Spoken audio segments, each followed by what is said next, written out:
Hey guys, Navek here, and it took us a while to get here. Enough channel and name rebranding to make Charleston Comics explush, but I'm happy to finally be here at my 100th episode. And for such a special occasion, I figured we'd cover a special book, Family Force 5, Book 1, a graphic novel, or from Image's Skybound Comet imprint. This one's drawn by and colored by Ainsworth Flynn, but more importantly for me is the writer, Matt Braley, the creator of Amphibia. Out of all the critically acclaimed coming of age adventure cartoons from the late 2010s to early 2020s, he's stuff like The Owl House, Gravity Falls, Steven Universe, and all that. Amphibia was definitely my personal favorite. So yeah, when I saw the news who's that the creator of Amphibia was going to be making his comic book debut with a series that's basically a Super Sentai homage. Yeah, you can definitely tell. I'm going to be honest. I'm a massive soft sell for this. So this review, as you can expect from a lot of it, extremely biased because I want to share a book that I really enjoy.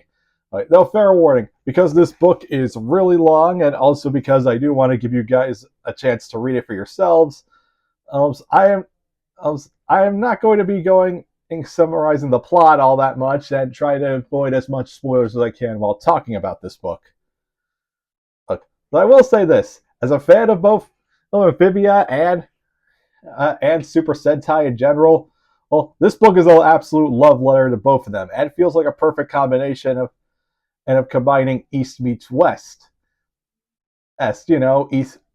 Eastern Super Sentai and anime tropes mixed in with some more Western adventure stuff. Though you actually should have expected that because as Amphibia was chock full of references to different animes, these including Robo of all things, which I never expected. I still can't believe Robo got referenced in a Disney cartoon of all things, but hey, life's just funny like that. And yeah, as you can tell by the book, look, this basically takes from a certain Sentai trope that unfortunately isn't really used that often in nowadays, and that's basically that this is about a team of henshin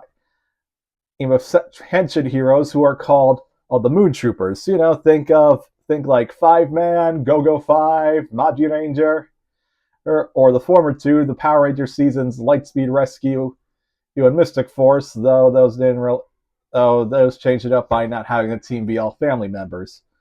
But what is the premise of the book actually about? So basically, in the lore of this book, which I will kind of tell you the premise, and it's basically around 50 or so years ago. There was a group of creatures that appeared from space called the Mazoku. They basically arrived on Earth and started to do what giant monsters do, spreading chaos and stuff, and just being generally destructive. But then the Moon Computer gifted five young Japanese siblings the powers to become the Moon Troopers. And like any good Sentai team, they go all in with the theming because a lot of their weaponry and stuff has lunar terminology, and of course the crescent shape. So yeah, Matt Braley, the creative team didn't half-ass it. This was a Sentai team full on through. They basically continued fighting against the Mizuko, but it seemed no end in sight. So the siblings eventually grew up, founded families of their own, traveled all across the world, and set up different branches of Moon Troopers in order to protect the entire world. And this story follows the LA branch of the Moon Troopers, and specifically our main character, Maize Shiraki. Now, I have no idea if I'm pronouncing that right. It's spelled Maise. So if anyone can tell me the correct pronunciation, I would definitely appreciate it.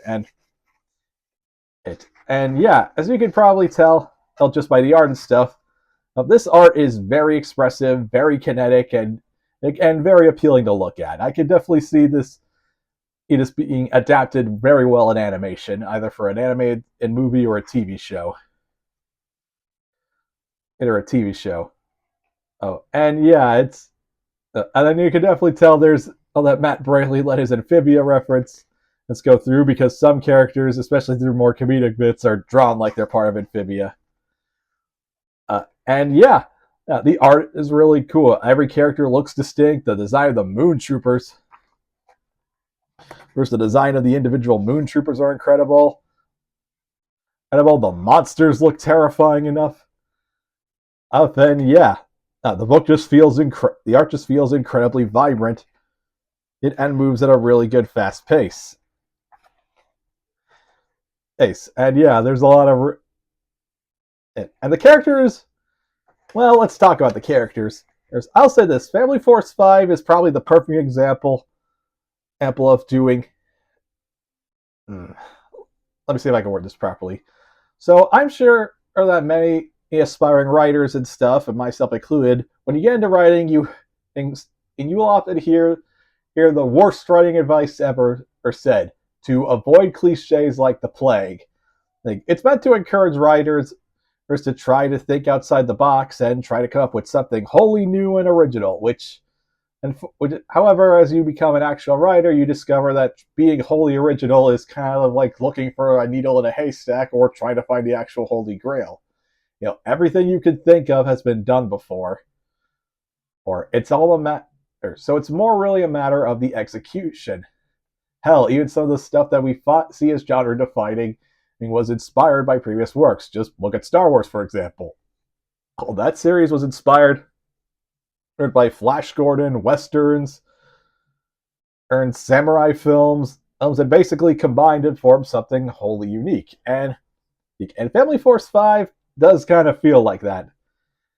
This is definitely Matt Braley combining his experience writing Amphibia, as well as his own love of anime and tokusatsu, specifically the henshin hero genre of Super Sentai. It all comes together, and Maisie, and there's a lot of familiar tropes you'd see in a lot of coming of age stories. Maisie is kind of a stereotypical, well, not stereotypical. She is kind of the archetype of a teenager who's basically trying to find her place in life. I'm not wanting to have her life determined just by being a member of the Moon Troopers. First, trying to balance her school life with her parents' expectations. And they're character tropes we've seen plenty of times before in fiction. And the series is basically it. And yeah, there's a lot more tropes like that. And no, not really an overarching villain. The Mozuku aren't really an intelligent villain, though. Based on what we see later in the book, there could be a big twist coming along for that later down the line of this series. Just because, yes, this is just book one. But like I said, it's all about how it's executed well. And honestly, like I said, Family Force 5 executes it very well. It tells the story it wants to tell, and it has a bunch of lessons that you've probably heard before, like appreciating your family for as long as you have them, because you never know when things could go bad. And the overall, and also kind of a lesson, and that Maisie takes away from her style of becoming a Moon Trooper is kind of similar to something Spider-Man said himself. Nah, I'm gonna do my own thing.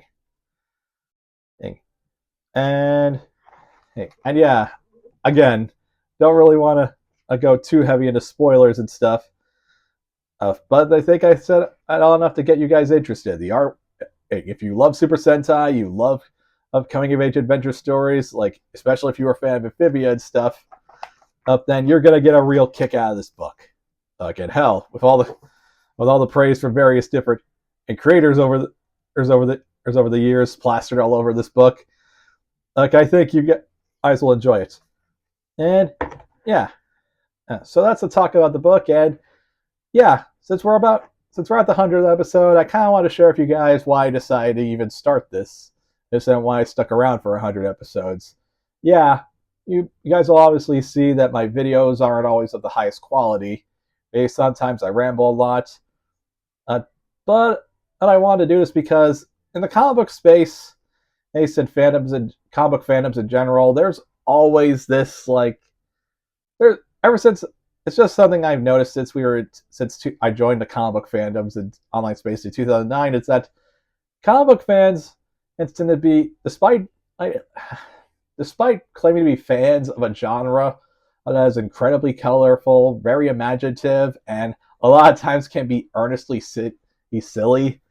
Like, there's a lot of pessimism among a large amount of comic book fans. There's always this idea that that the medium has sucked, that it's shifted away a from a pre a from the quote unquote core audience that kept it alive, or that manga is somehow superior to Western comics, even though manga and comics are the same damn media, which is kind of why I cover manga chapters. There's under Navek's comic book reviews because again they are the same media. They're sequential images is that form a story, or it is basically the same. And and, and the reason why I want, and of course on YouTube, a lot of comic creators, a lot of quote unquote comic book channels, at least those feed into that negativity, constantly ranting and saying the newest thing coming out from Marvel and DC, he just sucks, and that it's awful, that anything new is just going to be garbage, and I kind of wanted to combat that. I don't see myself of being the grand arbiter or like that, and I'm not even sure if I'll ever make an impact. But I figured if I could provide a small space to talk about comic book books that I think deserve the spotlight, from the big two, from indies, and of course graphic novels like most that really combine stuff I love into something that feels wholly new, then I'll consider my job well. I'll consider my job well done. Sorry, I'm getting a bit emotional from all this. Yes. And yeah, that's I don't know why I only really cover books I enjoy. I want to share the stuff I love with anyone who's willing to listen. And it's been what's been keeping me going for 100 plus issues, for 100 episodes, even if I've had to take a few breaks here and there. And hopefully, I'll be sticking around for another 100 episodes. It's no matter or whether it's just so yeah, no matter if I end up having 1,000 or so people watching my videos, or even just a handful of people who just want to hear about books. They didn't know we're out books from the big two that shows that despite all the criticism, despite all the negativity around the big two, there's still books and still very passionate people telling in groundbreaking stories. And yeah, just an overall celebration of a medium that has that unlike like film, cartoons, television, whatever, there is no budget. If you can think it and you can draw it, you can create something as amazing as stuff like Absolute Wonder Woman, Hyde Street, Miles Morales Spider-Man, The Ultimates, Family Force 5, and a whole bunch of other comics that we have yet to talk about that I hope you guys will hope to share with you guys. So yeah, thank you guys for watching. Love y'all. Thanks for sticking around for 100 episodes, and I hope you'll stick around for the next 100. Until next time, have a great day.